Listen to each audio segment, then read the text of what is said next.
and welcome to the show. I'm Russ Fritz. And I'm Nathan Johns. Join us as we start. Switching grooves. What's up, Russ? What's going on, buddy?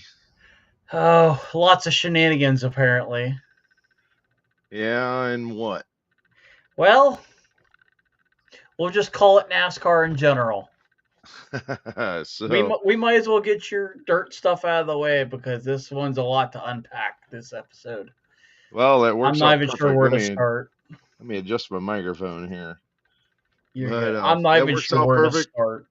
That sounds Works fine out. to me. Yeah, it works out perfect because I really only have just a very, very tad bit, and I guess the rest of it'll be all for you. So, but, It's a mess. We'll just go with that. we'll get right to it. Highlandman actually put out their 2025 schedule today. I'm super excited about that. I saw news about Lernerville's getting 2 nights again, and then what is it? Fremont got a night this year for the first time ever.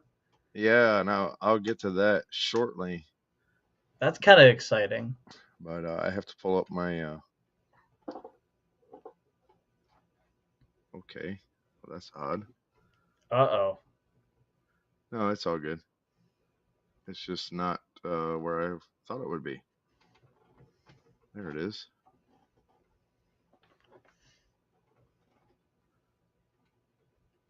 So I need to expand this and move a couple of things around here real quick. But yeah, Fremont did get a schedule or did get a race this year for high limit. That's awesome. So, but man, there's a lot of changes this year on high limit.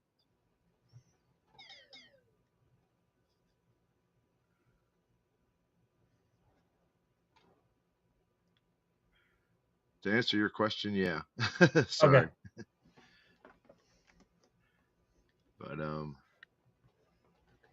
there we go. I'm trying to move some things from one monitor to the next. So You're good. But I'm trying to think what else. I know we have some silly season news. I don't know if you had that also.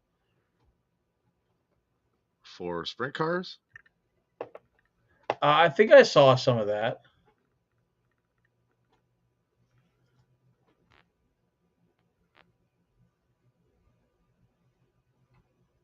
all right, that's a little better. Sorry about that. All right. Had to move some stuff around.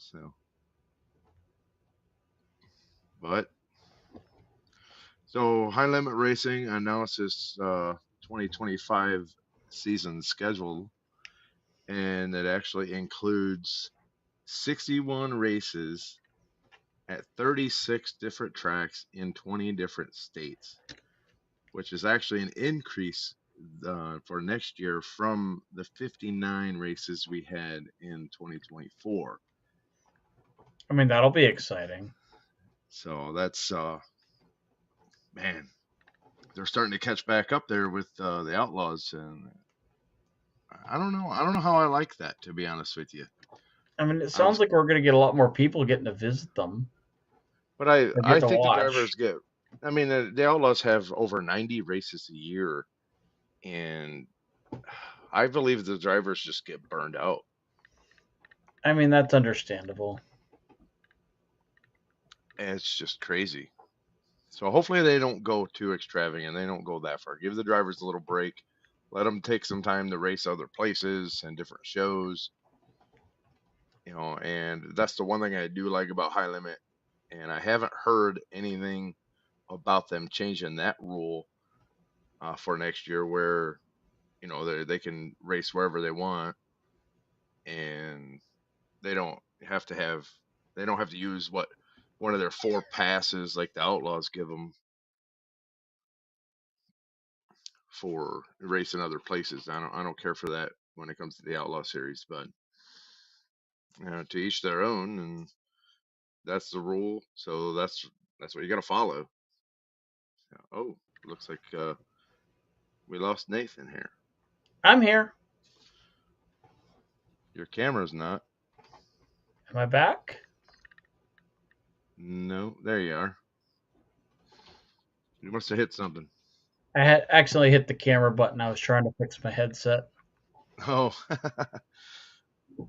but after having one complete season now in the books with the high limit, and after analyzing their ticket sales and other factors at all the different tracks they've gone to for each specific track for this year, adjustments were actually expected in underperforming ticket sales at one track where they know they could get something better at a different track. I mean, obviously they're going to change the schedule if they need to. Yeah. So, uh, and being you know among the major dirt racing series, I mean, we have a lot more sprint car series than just High Limit and Outlaws.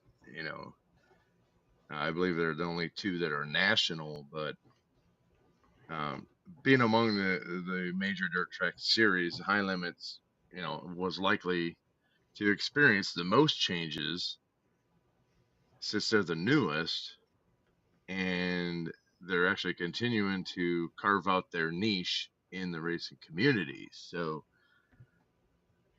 I mean, what does somebody expect? I mean, you got to expect there to be changes, and nothing's going to stay the same. They have to try out all these different tracks to see where things are going to go for each one of them. What's up, Hey, Anthony? hey, Anthony, what's going on, buddy? So, I mean, I'm excited to see the different tracks that they've gone to and that they will be going to. I want to add And there's two key dates I saw on there that really well, actually there's three that really got my attention. what's There's that? July 22nd is Lernerville Speedway. And the only reason that's so funny to me is like 3 days prior is my wedding. So I know exactly what I'll probably end up doing after the fact. And then we'll go to the honeymoon. We'll figure that one out later.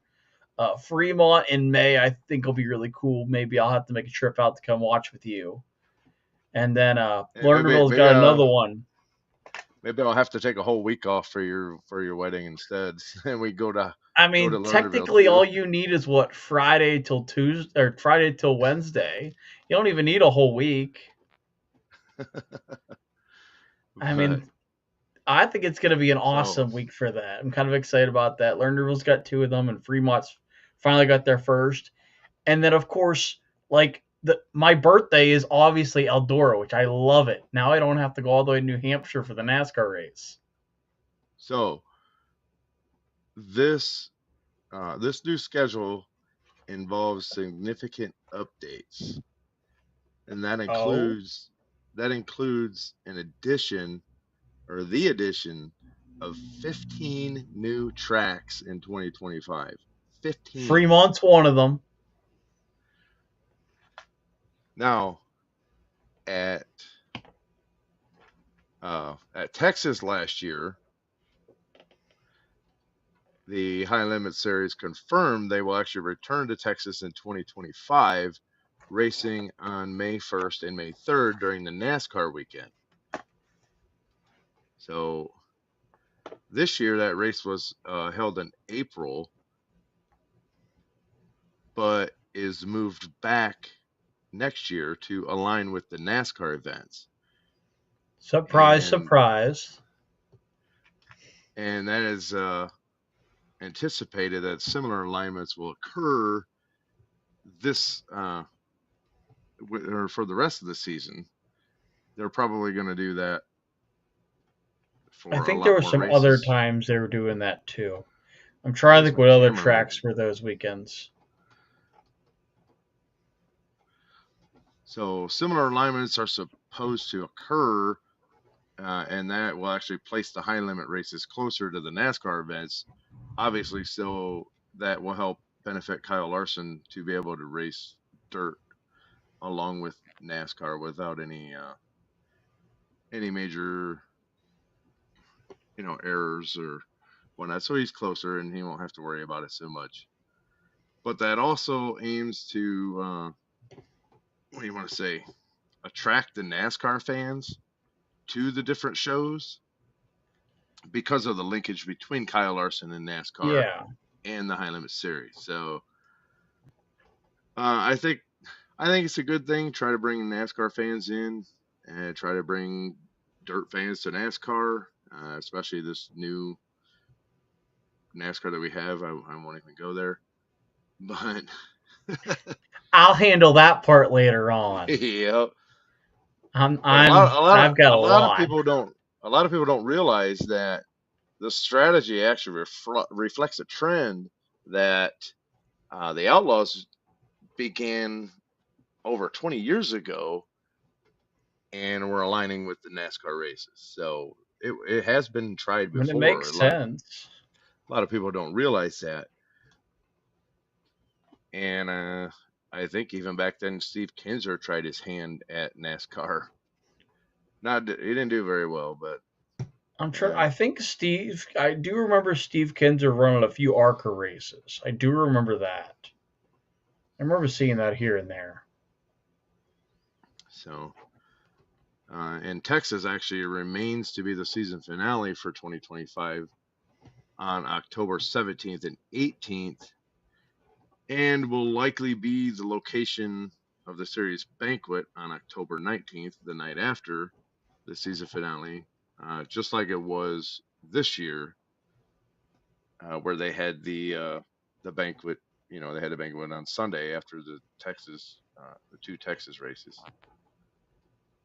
So we'll see. Hopefully they televise the banquet again. I thought that was pretty neat. That's something you don't see. I don't think I've ever seen that before. You don't normally get that for dirt series, which is kind of cool to see that. I know that normally when NASCAR does it, they make you subscribe to Peacock, Yeah, which is really dumb. They used to do it on they used to they used do to it do it on right on cable. yeah, they used to do it When right on the NBC Sports Network, and now that yeah, that no longer exists, it's kind of gone by the wayside. I used to like when they had Speed, where you could watch, the burnouts on Broadway and all that stuff. I loved it. I thought that was the coolest thing ever. well, Fox did away with Speed to bring out Fox Sports One. FS1, and then of So course we had FS1 and NBC Sports Network, which I kind of wish they kept those, but that's neither here nor there anymore. That's old news. yeah, that's been what, years and years ago. Yeah. So also though, with the closing of East Bay, where High Limit actually started their season in 2024 this year, now they had to find a new location for 2025 season opener. So a lot of speculation was actually, okay, they'll just move it to Georgia and Volusia Speedway, but that's not the case. They won't actually head south to Florida or Georgia, and actually instead they're going to kick off their season at the dirt track in Las Vegas. Interesting. So that'll be fun. And this is actually one of the new 15 tracks the series will actually explore this year, and actually makes the first visit by a national sprint car touring series to the venue in 6 years. So Wow. that'll actually be exciting. That would be kind of cool to see finally. Yeah, I'm actually looking forward to that. I mean, I hate to see East Bay go at all. I mean, that It track was was, definitely a piece of history lost. oh man, it was. I mean, my dad would tell me about the stories when they lived in Florida, because I was actually born in Florida. But before I was born, What's up, Jerome? how he would go there and watch races, and how great of a place it was, man. And I just hate to see it go like that. But things change, and you got to move on. So, and it does suck. Oh yeah. But moving on to Ohio, High Limit's actually growing in Ohio and expanding their presence with the addition of Fremont Speedway on May 14th. And Yay. that's actually a Wednesday, so that tells me that this race at Fremont Speedway here in Ohio, which is pretty much my home track between Fremont and Attica, I'm 20 minutes from one and 15 minutes from the other. So But that actually tells me that that race will actually be one of the midweek money series races.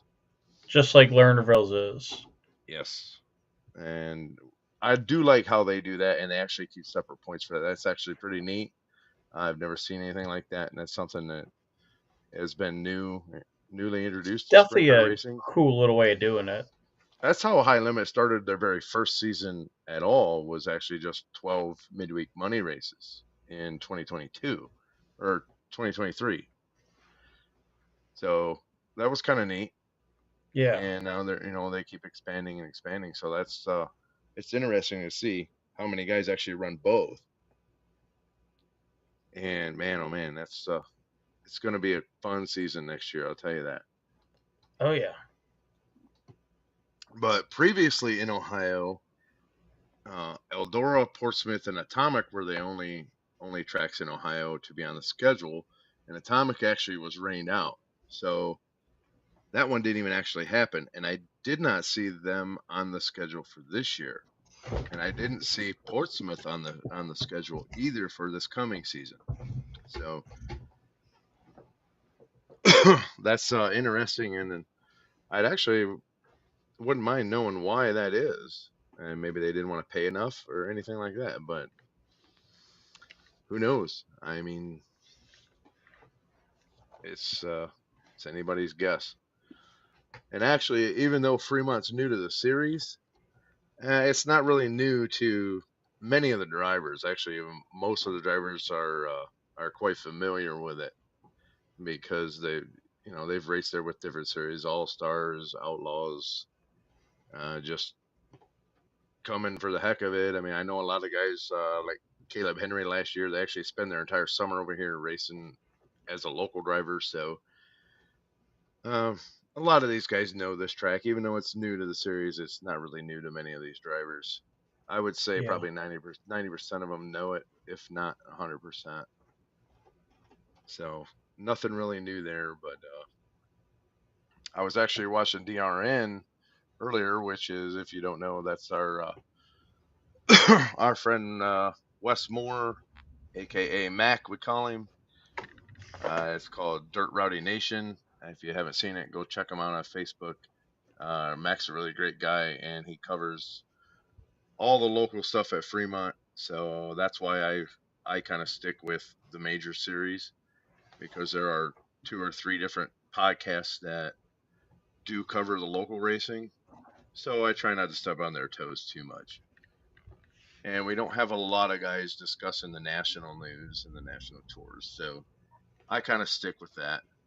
But yeah, Mac was talking about it. We were discussing, and they were curious to how Rich Farmer got High Limit to come to Fremont. Well, that's obvious. Rich had to pay them to come. I mean, that's just how it works. And you have to pay the series a set fee so they can pay their drivers, because they do pay the drivers tow money. And they do have to help put money into the points fund at the end of the year and all that. So the price, I'm not sure. It depends on the series. I mean, I'm sure High Limit is probably a lot more expensive than the Outlaws, just because of the fact of the payouts that they give. So that's really none of our business on how much he had to pay for them, but I'm sure it wasn't cheap. So, but congrats to Rich Farmer, and thanks to Rich Farmer for bringing a great series like the High Limit to Fremont. It's going to be a great show, and believe me, if you have never been to a High Limit race, you got to go. Just go. I mean, it's awesome. And the midweek I will series, vouch it is a pretty cool track.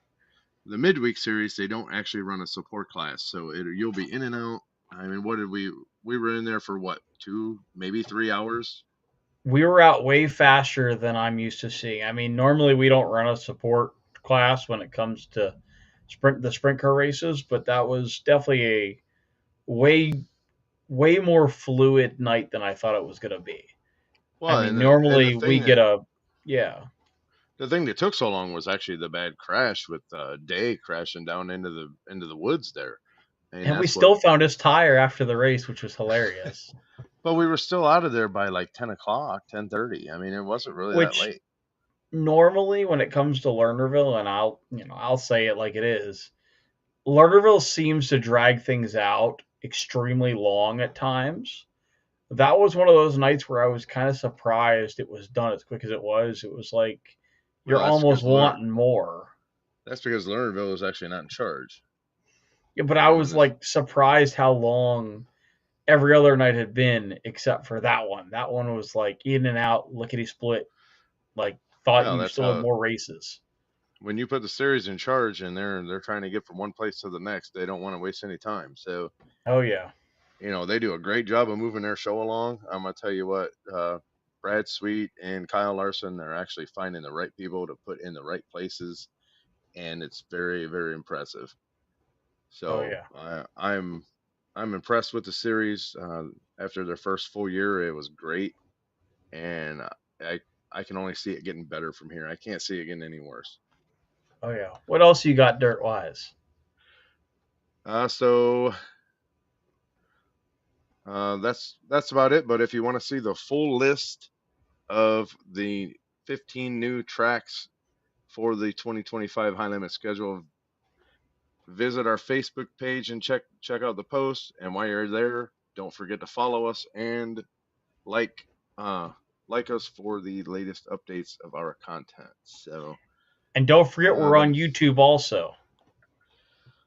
the only other dirt news I have is actually the upcoming uh, Colossal at Tribute Speedway in Fremont, Ohio, which is actually a go kart track. It's I just want to remind everybody of it. It's going to be pretty big, just as big as the Fall Classic. There will be a lot of actual sprint car drivers that are going to race in the All Star race. Dirt truck drivers, sprint car drivers. I mean, go kart drivers is a great mix of people. It's going to be a lot of fun. I'm actually the race director for that, and I'll be on the flag stand. So uh, And if anybody needs a driver, I'll volunteer. you could always come over and try to find somebody to let you race in the mechanic race, Nate.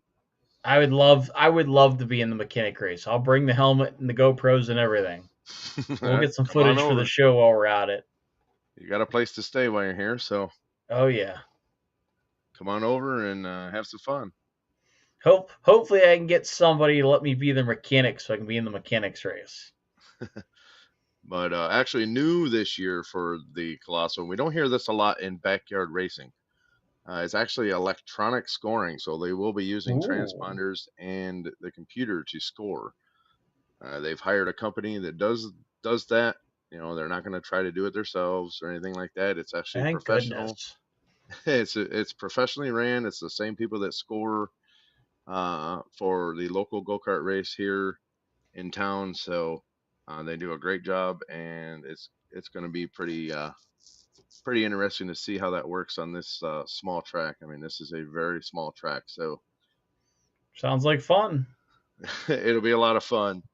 There's actually going to be a band Ooh. afterwards, so I mean, it's going to be a big party afterwards, and it's going to be a lot of fun. So we will actually be doing a live episode soon. At least that's what they tell me. I've been waiting on the date for a while now. Hopefully. We're supposed to do a triple live between Switching Grooves, um, Tribute Speedway, and Dirt Rowdy Nation, which is actually sponsoring the event. Ooh, so that'll be And fun. and we're all supposed to be together and just broadcast it on all three channels at once. So That'll be fun. I'm excited uh, about that one. we'll see if we actually get to do that. But either way, next week, actually the night before, I will be doing a pre-race drivers meeting live.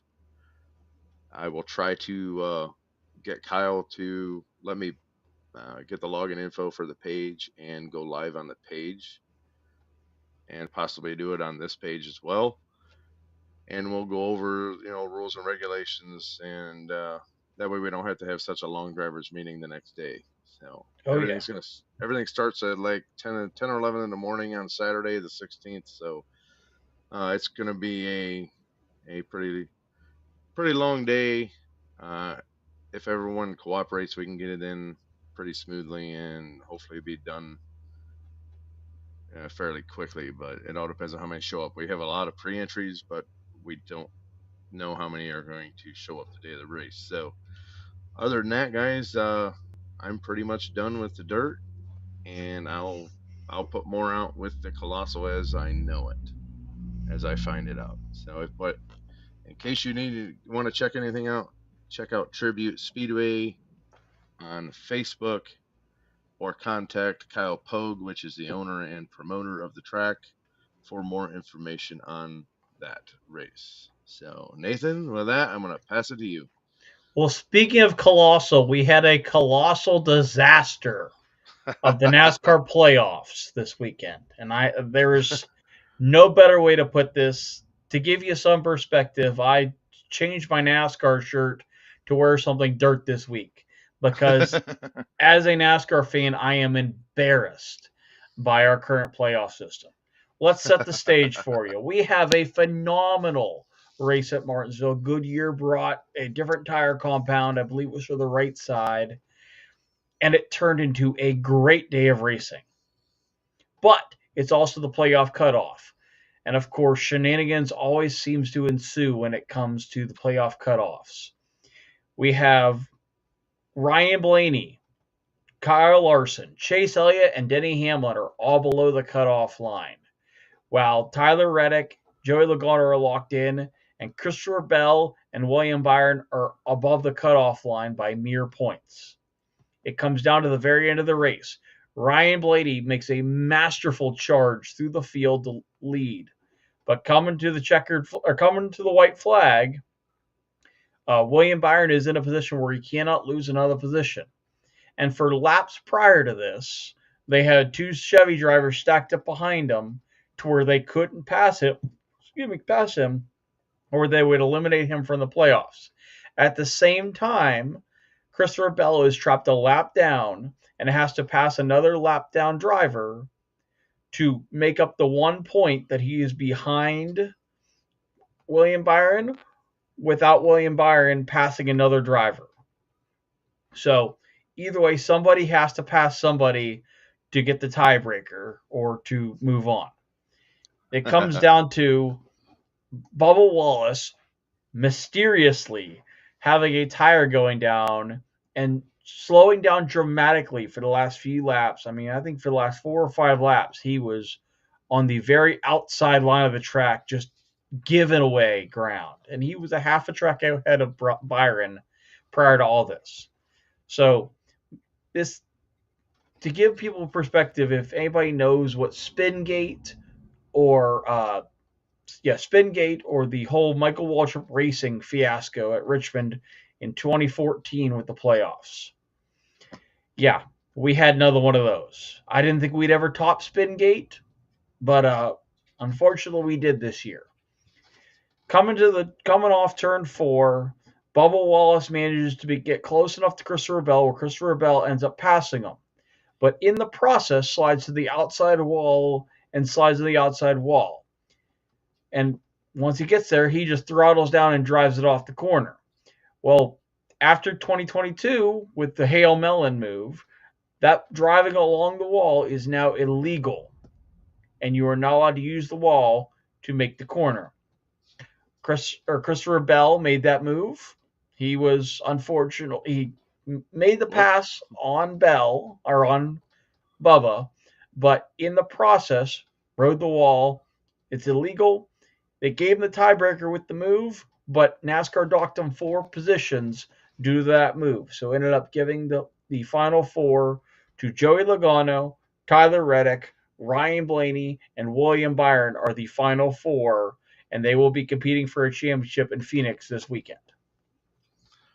Now, my opinion, they're actually looking into penalizing the 1, the 3, and the 23, and I was getting to that next. Yeah. There is a lot of radio communication that makes it very, very, very suspicious. And there is a whole lot of race manipulation going on there.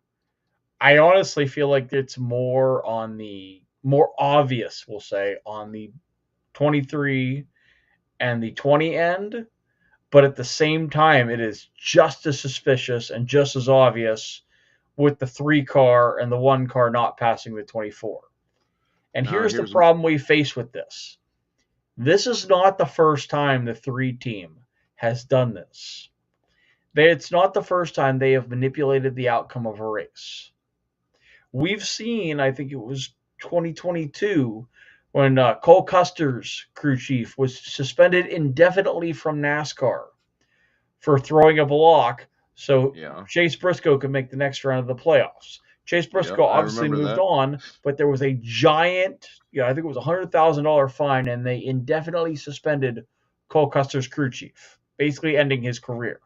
As they This should. is, yes, this is not the first time that the spotter for the 3 has played a role in a situation like this. If We think back to Richmond early in this year, where Austin Dillon won the race, but was not given the playoff position because he bulldozed through Joey Logano and Denny Hamlin to win the Now, race. I'm going to give you my opinion on all that. I believe there was a deal made in the spotters tower between the 24 team and the other teams to hold up traffic, because you could see Keselowski just wanted to get through there, but they were I'm not holding going him to up. say it's a spotter tower. I think it goes further No, than that. I don't I, think it. well, I think it yeah, was but made prior to the spotter tower. I'm pretty sure that was a Chevy deal. That's not a manufacturer. That's not a spotter deal. okay, That has well, to be whatever. Chevy But deal. there was a deal made between the teams not to pass Byron. And to If be you look, honest, the 71, who's also a Chevy's in there too. but if they are going to punish the 1 and the 3, they better punish Byron along with it, because that deal had to do with him in particular too. I'm sorry, but that's my opinion. I'm not. And I'm not going to argue that one. I they really do think there was some shady stuff going on in that one. and I know that's your guy, but they should disqualify the 24 and the 20, and that would actually put Larson in. And I don't say that Well, because I'm a Larson fan. I say that from being an official for years, and that's the fairest way to do that, is to get rid of them both and teach them both a lesson, and teach all the other teams out there that we've got to stop these manufacturer bullcrap deals that they're making, and let these drivers race for themselves to try to win. Who cares about the manufacturer stuff? Let these here's the guys thing race and that worries me show about their that true one. talent. Let them do their job and win races. That's what it's all about.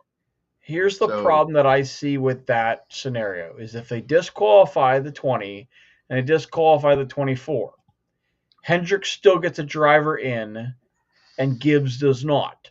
But well, say that's they don't Gibbs' want fault. to, that's what, well, hold on. Say they don't let either of the Hendrick drivers in. There's only one other driver left in the playoffs, Denny Hamlin, who's Gibbs. So either way, a Hendrick driver or a Gibbs driver was making it into the playoffs. Either way. So to be fair, I don't know if they could have handled it any differently and it not seemed any more shady than it is.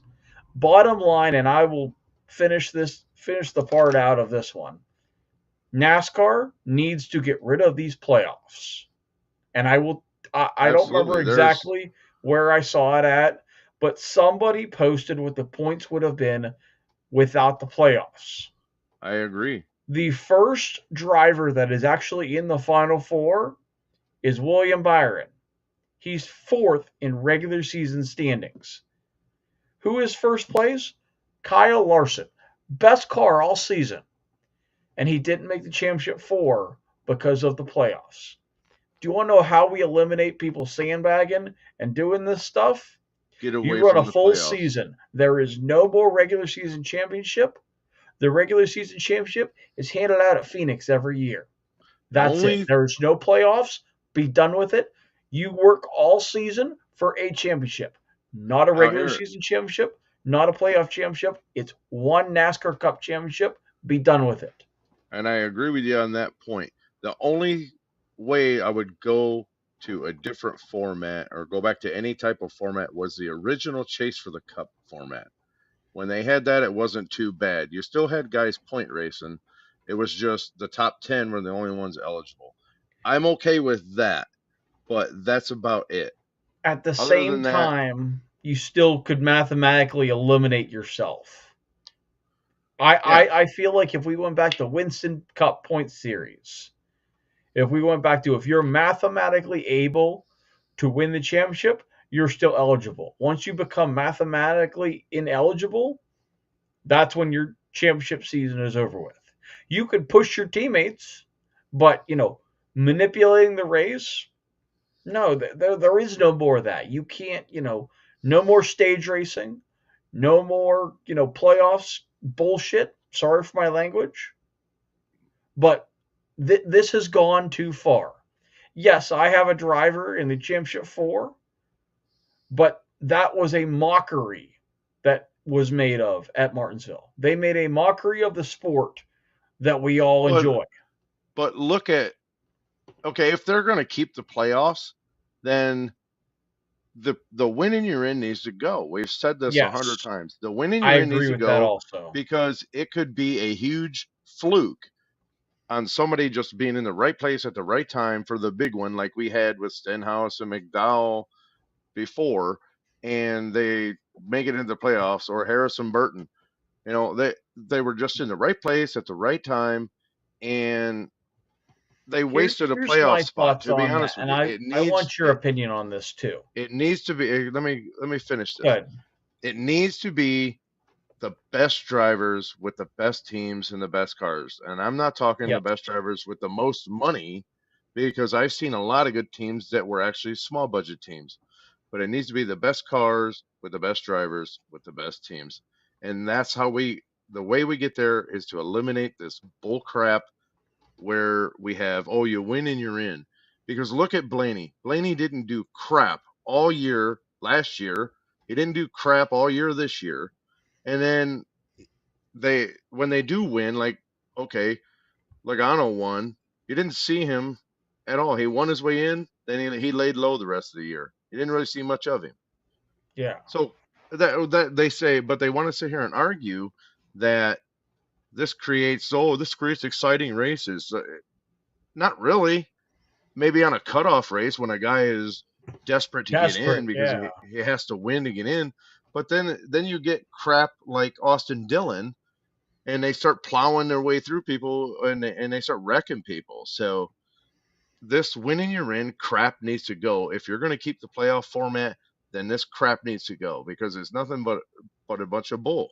I don't like it, and it's not fair to the guys that have worked their ass off all year, like Kyle Larson, and who's another guy? Hamlin worked his ass off all year to try to get in, and he's been screwed a few times. I mean, I'm not a Hamlin fan whatsoever, and you know that. Oh, But I there can't there stand him. are there are times that he has had great seasons and gets screwed by one stupid move or another in a playoff situation. And oh, he gets screwed by a guy winning the race that had no mathematical chance of winning or making his way to the next round, but he won the race, so it knocked Denny down. That's not fair, if you ask me. That's a bunch of bull. The So only anyway, reason I debate that one is most of the championships that he has been in contention for has either been him or his crew or some sort of doing of his own that has cost him the championship. well, That's the it only wasn't. reason I debate that one. He was just Is an I don't blame that example. on others. That's more or less just him. But I just used him as an example. It's not. It wasn't really Yeah. about him in particular, but just what happens to drivers that actually do work and work and work for it. They spend so much time in the simulators, and you know they get screwed by one stupid thing or another. I will say one more thing before I move on to the next topic. If we remove the win and you're in, which I think is a great idea to remove that, if we do end up keeping the playoffs, it needs to go as if you have a win, that counts towards your average finish, which would be the tiebreaker. Is your average finish for that round should move you on. Like if you have a win, obviously that would help, with the tiebreaker. Best finish of the round, obviously you're going to have a first place finish. But if, say, multiple people win in that round, then obviously your best average finish would be the next thing. Now, The win in you're in, I don't like, but I do think a win should be helpful to moving on to the next round. absolutely. A win, you should get a few extra bonus points for winning. I get that. Yeah. Well, I wouldn't even say that. I would, if it comes down to a tiebreaker, that's what the tiebreaker is. If Oh, you well, win yeah, in that absolutely. round, yeah. I mean, and if not, then it's average finish. Now, someone brought up a great idea to me, and I don't remember exactly who it was, but we were talking about this. It was actually a few months back, and it was right when the playoffs actually started. Their idea, and I wish I could take credit for this idea, but it wasn't mine. Their idea was to run a full season, obviously shorten it up a little bit, take 3 races off of the regular season, run that as the full regular season, take the top so many guys in points, whether that be 4 or 5 or whatever, and then run a 3-race series for the championship. 1 race at a super speedway, 1 race at a short track, 1 race at a road course, and then take their average points after that, and that's who the champion is. Whoever's the best in points after that. I can agree with that. So you'd have, technically, wouldn't it be a 4-race thing? Because you'd have one of each track. You'd have a road course, super speedway, short track, and an intermediate. Wouldn't there be 4 of them? Or you could, I feel like there's 5 of them, but I can't think of what it was. Or you could just do something like Richmond, which is between a short track and an intermediate, and be done with it. I mean, that's fair. I mean, I would think obviously Martinsville should stay. I think Martinsville, out of all the races we've had in this playoff, other than last week's, heroics for Tyler Reddick, if we remove the fact that this race had controversy at the end, the racing at Martinsville was the best I think that short track package has seen in a long time. Oh yeah, that was a really good race for 499 laps. I will give props to NASCAR. That gives us hope that there is something good coming out of the short track package. Because lately, the short track package has been nothing but garbage. That race gave me something to get excited about when it came to that package. And unfortunately, if I could find one silver lining out of the entire race yesterday, other than the short track package being improved, I proved myself right again this season in more ways than one. And Russ obviously will vouch. I made the comment yesterday that this is not the first time that we've seen, if anybody else has seen the clip of Kyle Larson coming onto pit road yesterday. Why that clip looks so familiar, and I'll make the reference. 2022 Indy Road Course. Cleaned out Ty Dillon going into turn 1. Lost his brakes, supposedly. Let's flash back to last year at Homestead. He almost cleaned out Ryan Blaney coming onto pit road entry. Cleaned out the tire barrels in the process, or the sand barrels in the process. What do we see yesterday? Kyle Larson almost mowed down Eric Jones on pit road entry. I don't think I've ever seen somebody come so close to the inside wall on pit road entrance and not hit the wall. He had that thing locked up so sideways that I didn't think he was gonna avoid the wall, and he somehow managed to miss the wall. Did you hear what the commentators said? I forget exactly what they said. They said it was like he was watching his cell phone while he was driving. That's like somebody pulling up to a stoplight and the traffic in front of them. Lock it down and hope for the best. But here's the thing. This isn't the first time we've seen Kyle Larson do that. That's what makes me wonder. But on top of that, I proved myself right again. Mr. 0-17, it wasn't his year again. 0-18 is Mr. Denny Hacklin. Sorry, bud. I called my shot at Daytona. I wasn't wrong. Where's that ring, buddy? There's no championship ring there. And to bring something up like that, there's only one more shot for Kyle Busch to win a race, or Oh, I forgot about that. he's gonna go his first losing season in what, 20 years?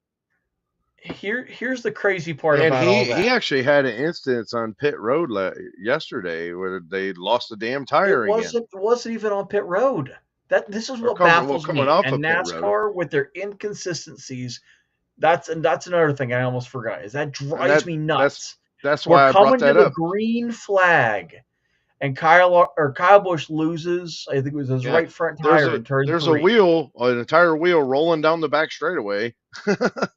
Yeah, they threw the green flag with a tire rolling down the track. Yeah. It And was 50 plainly clear. 50 feet later, they threw the yellow. And they had to re-rack the field. Not like back where you started. They did the whole choose rule and everything, which ended up costing Ryan Blaney spots. And it cost William Byron the lead on that restart. Here's what I don't quite understand. If you knew there was an issue, why didn't you even though you threw the green flag, reset it because you knew that you didn't catch it before you threw green, but it was a safety violation. The same safety violation that Christopher Bell is getting, they did the same thing to William Byron, or not William Byron, to Kyle Busch. That is something you cannot appeal, which we found out after the race. Joe Gibbs tried to appeal the penalty, and it's a safety violation. You cannot appeal that, which makes sense. Well, and I didn't chime in on that one because I was answering the comments up there, but in my opinion, they made the right call on that for the simple fact that he actually came off of the wall just ever so slightly. He tried getting back in the gas and he ended up back into the wall. And he said, "Heck with it! I'm just going to gas it up and go." Now, I don't if he believe it would when he have said that. if he would have stayed out of the throttle and kept trying to get off of the wall, I don't think NASCAR would have called it on him. Even if he would have hit the wall and coasted around, as long as he wasn't in the throttle, I don't think NASCAR would have called him for a safety violation. But the fact of the matter was that he stayed in the throttle and actually gassed it back up And after rode the getting, wall. yeah, and he just rolled the wall. And he screwed up in his interview, like I told you yesterday, when he said, "Oh, I didn't intend to ride the wall." He screwed Yeah. up when he said that. That just made him look guilty right there. He should have never said that. He should have left it at, "Well, I tried, it got loose, and wound up in the fence I or still into the wall." think He should have that left it the alone at moment there. he started, he knew he was guilty. You could see the look on Oh Christopher yeah. Bell's face that he knew he was guilty. Oh yeah, That's the sad absolutely. part about Christopher Bell is he's a great racer. He is a terrible liar. Yeah, I used to That watch him on the interview, dirt you could around here. see it on his face that he knew that he had done wrong, and he was very obvious trying not to look guilty. It was Yeah, absolutely. very, very clear. I was trying not to laugh at how obvious it was, but Oh, it you was know, 100% intentional, if you ask me. yeah. But I do agree that there should be some sort of penalties across the board. Obviously, Christopher Bell already got his penalties. I think there should be penalties elsewhere, but at the same time, they didn't. They didn't. This is a past precedent. They haven't, made the rule about throwing the block before, where Eric Jones didn't pass Denny Hamlin a few years ago at Martinsville. They didn't penalize him there. This is something that NASCAR has put themselves in a box, and there is no good way to get out of it. If they Yeah. penalize the 1 and the 3, then they just made a double-edged standard when it comes to that. Is they didn't penalize Jones' team for not passing Denny Hamlin when the exact quote was, "Don't pass him, Jones."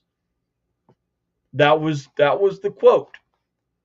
So if you're going to make that call and penalize the 1 and the 3, the 20 should have got penalized a few years back. So It's going to be up to NASCAR to decide what they do, but just know that, you know, they can't exactly and wipe their hands clean because no matter where they go with this, they're going to and look bad.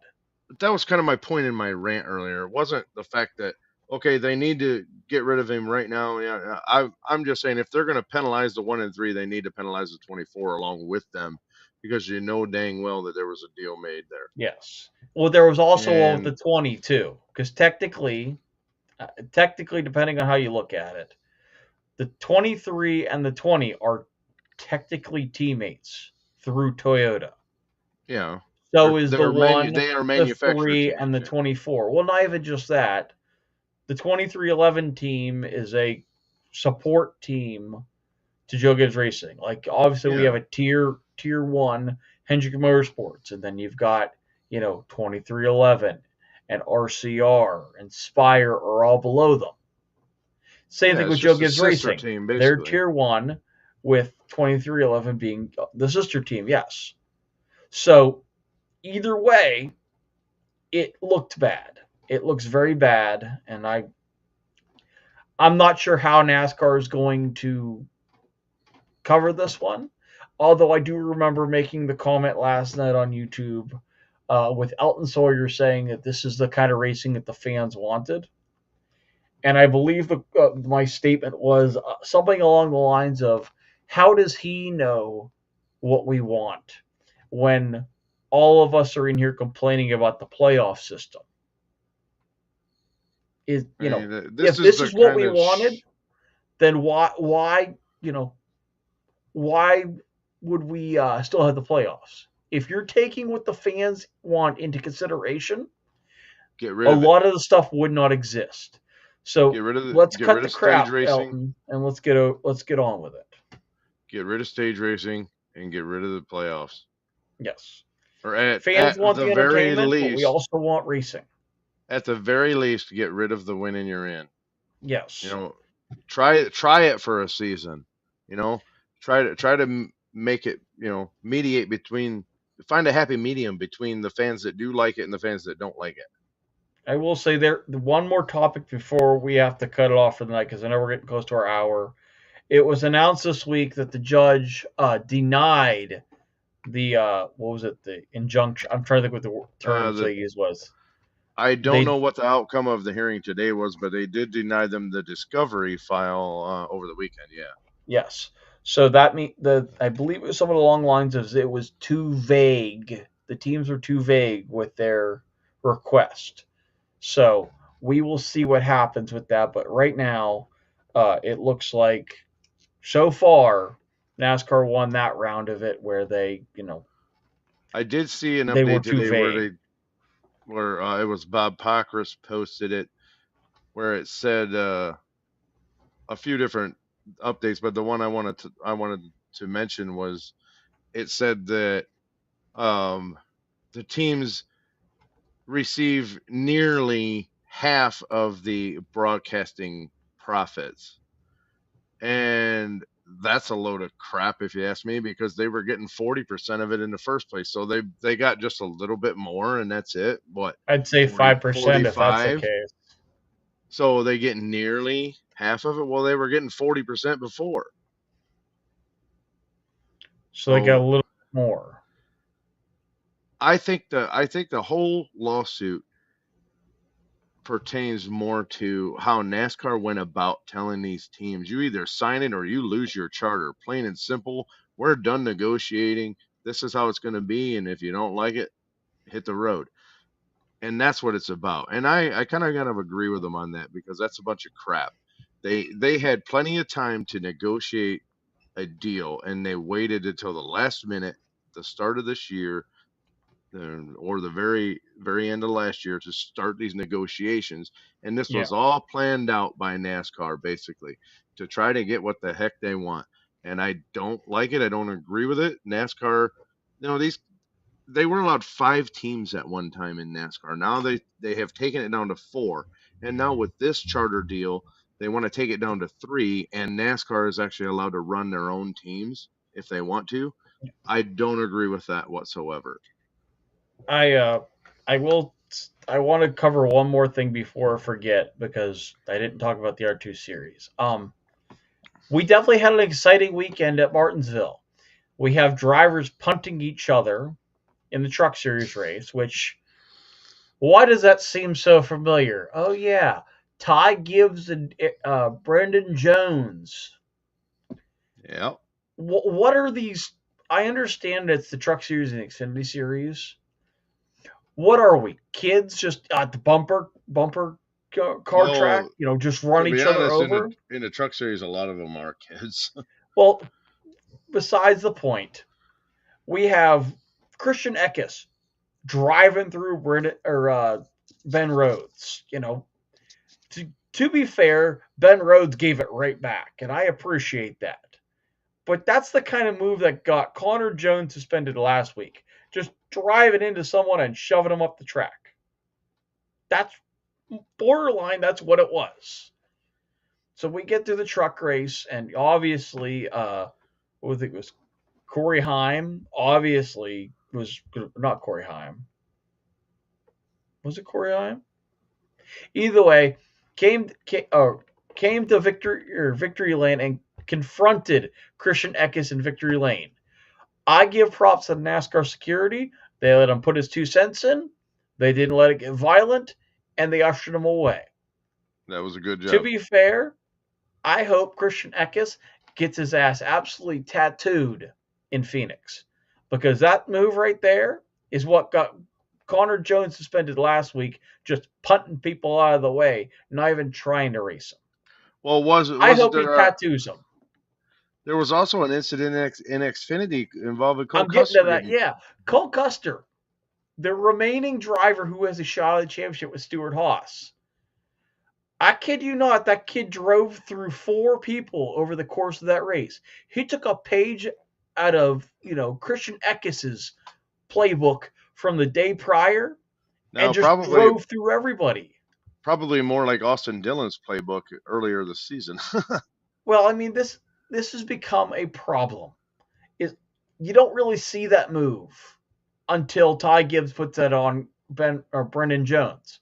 And all of a sudden, we've got people driving through people at Homestead. You got it at, Martinsville in 3 different divisions. Because we got Ryan Blaney punting SVG into William Byron, which ended up damaging his car. All 3 divisions had people just driving through each other. When did this become an acceptable move? NASCAR obviously hasn't penalized anybody over it, but now this is going to set a whole other standard that is an acceptable move. No, that is not an acceptable move. You can't just drive into someone and bulldoze them up the track. Austin Dillon did that earlier in the season. They penalized him. What happened to the other 3 drivers this weekend? Well, like Nobody I've said anything said, about Ryan Blaney punting SVG, which that was the less egregious of the 3 series. But we have a fist fight in the Xfinity post race. You've got confrontation in victory lane in the Truck Series race. I predict absolute pandemonium this coming weekend. If Chandler Smith I, does not knock the crap out of Cole Custer by the end of the Xfinity race, I will be very disappointed.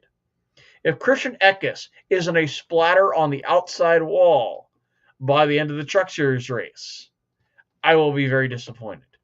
and Because I'll tell you really, what, man. this is boiling over at the perfect time for it to be absolute chaos for NASCAR. And I'm really hoping this forces them to step in. The boys have at it, has run its course. At the same time, they've let a lot of things go that they probably shouldn't have. And now it's made them look really bad. And I really hope that this, puts an end to some of the absolute stupidity that's going on out there. Excuse me. But the boys have at it. Okay, it's okay to have that, but we do have to draw a line in the sand somewhere to let these guys know when they're going a little too far. Okay, Yes. let them rough each other up a little bit on the racetrack. I'm perfectly okay with the bump and run move, especially at tracks like Martinville. But there's a difference between bumping and running and just straight up plowing somebody Yep. and taking them out. You know, a perfect example of a great bump and run was years ago when Jimmy Johnson did that to Gordon to win the race. He didn't wreck him, Or Jeff but Gordon on Rusty Wallace at Bristol. he didn't wreck Gordon, but he roughed him up enough to move him up the racetrack and win the race, which Gordon was pissed about, but it was a fair move and it wasn't overdone. And I mean, And that's to be good. That's fair, good and racing. That right there is good racing, in my opinion. at the time, now granted, it's a little bit more extreme in this one, but at the time, the Joey Logano of Martin Truex Jr. move wasn't much different. Is he picked the rear wheels up, not hard, but just got them enough out of the way and got alongside. Is I don't really qualify that as what we saw this weekend, No, but it that's was just a little bit more extreme than the Jimmy Johnson and Jeff Gordon move. But, you know, it does make excitement. and with this new car, you almost have to bump the guy out of the way, and it is actually hard to do that. I mean, I think it's the only way to really do it is you have to just plow them out of the way. And that's what And makes it hard. Is that's yeah, it just gets the an excitement of dumping somebody. and At the same time, you know, that just that's makes not what we want. that just makes one more argument for this car to go away. Yep. But funny enough, Elton Sawyer is doing this as what the fans want. What? I to this day, I still don't understand why NASCAR says they're listening to the fans, but none of us are asking for what they're doing. We're all against what they're doing. We would like it to change. So why is this in the best interest of the fans when it's not what the fans want? It's not at all. Maybe somebody can answer me that one in the comments, but obviously Elton Sawyer must know what we want, even though it's not. He's a mind reader. So, yeah. I mean, if that's the case, if Elton gets to see this, what am I thinking we need to do next? But we've already told him what we want. I know, but clearly he should have been able to watch this and be able to say, "Oh, yeah, that's what they wanted prior to even watching it." Is if this is if he's doing what the fans want, we got a lot of work to do because this is anything but what we asked for. So, and just like we posted, I believe Nathan's done. Are you done, Nathan? Before I think I'm done with my rant for the night. I'm about fed up. Just as we posted earlier in the week, actually last week, we are looking for drivers to interview after the racing season is completely over. We still consider ourselves in a season because we actually do have one more outlaw race and one more NASCAR race. So after the season is completely over, we're looking for drivers to interview and other things. Let us know in the comments what you might want to see us do. Cover stories of tracks, drivers, series, whatnot. Let us know what you want to see in the comments. If you're a driver and you'd like to be interviewed, contact us at switchandgrooves@gmail.com or send us a private message on Switch and Grooves and Facebook, or leave a comment below. Let us know what you want to see, and we would love to see what we can do. And to be fair, even though dirt season and NASCAR season is done, there's still one season left to cover. Silly season. Exactly. All kinds of silly seasons content. I'm sure we'll have some of that this season. We would love to have drivers on, and we're super excited to discuss this with some of the drivers. We love to hear, from you guys. Tell us about, what your silly season looks like, any sponsors you have, whatnot. I would like to give a shout out to Brandon Spithaler. I think I pronounced his name right. He joined Spithaler. He was the Fast on Dirt champion, and then I believe he joined the something. I forget what the team name is, but it was the 32 car. He now drives for the 32 car this year. So that's super excited for him. Congratulations. Congratulations to him. I'm trying to think. I think it's the team that Dale Blaney drove for, but I'm not sure. I have to go back and look for it. But congratulations to him. Super excited for him to get a ride. And well, not just a ride, what I would consider a pretty top tier ride, in my opinion. Well, Let me he's see what the getting out name of his own was. car, so Yeah, it was the one Boris Racing. the one that I'm excited for is Justin Peck to move on to Rudine. I'm curious to see how that's going to go for him. Yeah. And I really do hope that Zeb Wise finds a ride. I don't really think he'll have any trouble finding a ride when it comes to his talent, but the rides themselves being slim pickings is where I think he might have some trouble. Yeah, he's So, going to drive the Tiger Boris number 32 in 2025 for Brandon. So congratulations to him, and congratulations to Justin Peck on getting your ride too. You actually heard something that I didn't in the dirt world. That's crazy. Because it was just announced earlier today. I just hadn't got a chance to, say anything about it. 3 hours ago, Brandon himself posted it. So 3 hours ago, I was actually putting the show together, so I didn't get to see it. Yeah, they posted. I mean, 1 day ago it was Fully Injected Motorsports posted, but Brandon himself shared it 3 hours ago, including the 360 Nationals, Knoxville Nationals, and a stint in the Southeast. So he will be driving Dale Blaney's. He'll be driving basically Dale Blaney's old ride. And we also do have some high limit international races to cover. Oh yeah, I forgot about them too. They will be in the land down under at Perth Motorplex. That'll be cool. So, but I think that's going to do it for us for the night. Nathan, what do you think? I think I'm about ready to wrap it up. I've got my rant out for the night on NASCAR.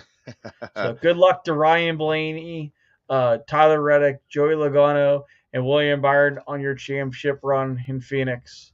I'm sure next week we'll have another show to put out for that. So with Switching Grooves, I'm Nathan Johns. And I am Russ Fritz saying, don't forget to find us on YouTube and subscribe to our channel to keep up with the latest content we have. And as I always say, race hard. Stay safe. And we'll see you there. Good night, everyone.